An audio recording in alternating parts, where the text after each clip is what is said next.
Lewis Hamilton could benefit after the FIA were back to repeat their Michael Schumacher tactics on Red Bull.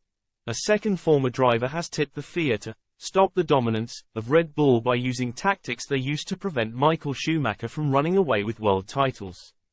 In a major boost to Lewis Hamilton's chances of finally toppling Max Verstappen, former F1 and Le Mans racer David Kennedy believes the sports authorities will level the playing field.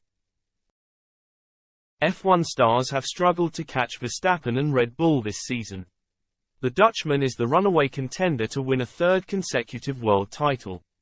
Mercedes ace Hamilton is level on a record 7 championships with iconic former driver Schumacher.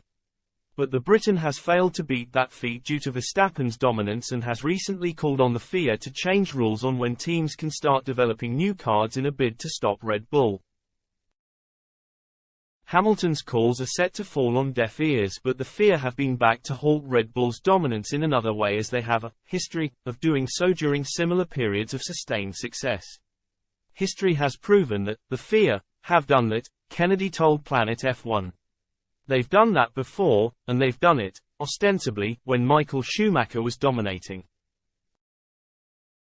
The FIA came up with a whole variety of changes, particularly in qualifying, what you could use in qualifying, what you could use in the race. They did everything to try and balance the books and stop this runaway dominance. It has a detrimental effect on the sport, absolutely.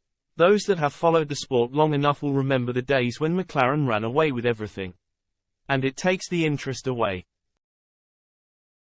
Now, McLaren had 2 unbelievable drivers in Alain Prost and Ayrton Senna who took chunks out of each other. Then you had the Williams domination as well with Nigel Mansell. It does take away some of that conflict that you're going to see in top-end sports. There's nothing worse than knowing what the result is going to be. I don't think there's any reason why they wouldn't look at trying to balance the books in some way. It comes after former Le Mans champion Richard Bradley made a similar claim. He said the FIA might try to exploit Red Bull's weaknesses to ensure a more level playing field across the grid. You can tell that they're going to target Red Bull. Then we're going to find what makes Red Bull weak and try and exploit that, Bradley told the On Track GP podcast.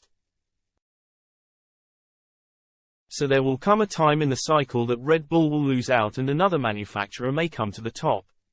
I think then that's when you're going to have to seriously re-evaluate the situation.